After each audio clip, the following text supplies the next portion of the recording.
લેણા દેણી અને કર્મનો હિસાબ કિતાબ તો બહુ રેન્ડમ અને બહુ નનકડી માઇનોર ચીજ છે. શું છે? માઇનોર ચીજ છે.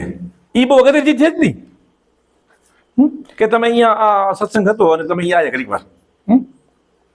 તમે એમ કહેશો કે ભાઈ શ્રી દિનેશભાઈને ઘરે આપણે અહીંયા આવ્યા તો શું એ પહેલેથી નિર્ધારિત હશે? એલા આવી ચીજોમાં તમે ન પડો. આ ટોપિક ચર્ચાનો વિષય નથી. આ તમને ખોટી કરશે. શું કરશે? ખોટી કરશે. આ વિષય ખોજનો પણ નથી. હા, પણ હોશમાં થોડું અઘરું હોય બેન.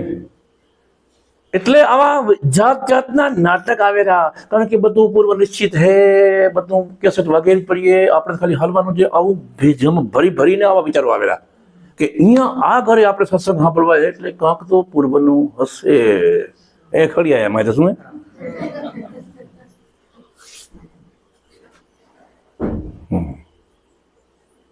હવે કોઈક જોરથી બોલી ગયું કે મળેલા હતા અને મળ્યા.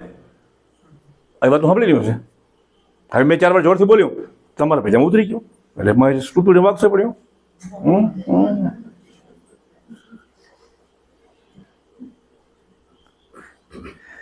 ઇન શોર્ટ, જીવનમાં જીવો, મજા કરો અને હોશ માર્યો. શું હે? અને હોશ માર્યો. બોડીને ટકાવી રાખ, કારણ કે બોડી દ્વારા જ સોલ એક્સપિરિયન્સ લેશે ભાઈ.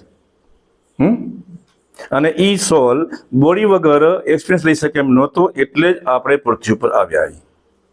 શું હે? બોડી ટૂલ છે, સાધન હે, એક વાહન હે.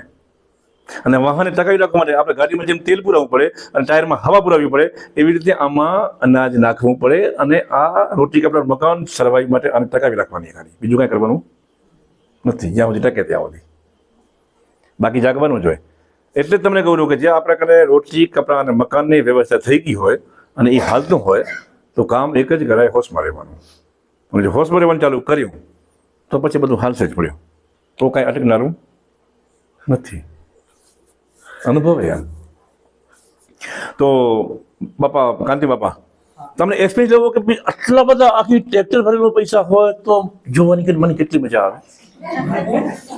એ અનુભવ લેવાનું બાકી રહી ગયો હોય, અને જો એ અનુભવ લેવાનું બાકી રહી ગયો હોય તો પૈસા આવશે. પણ હવે પહેલી વસ્તુ એ કે તમે એમ કહેશો કે આટલા ઓને દેવાના હે, આટલા ઓને દેવાના, એટલે તો એ અનુભવ ક્યાં? અનુભવ તો મને ઢગલો જોવો હોય, એ ઢગલો હોય તો મને કેટલી મજા આવે. Just experience.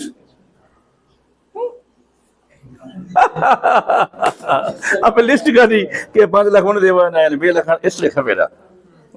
સવાલ કરો પણ આગળ પ્રશ્ન ચિહ્ન લાગી ગયું. ઇન્જિન કાય નથી, ટ્રેક્ટર ભરીને જ આવવાનું.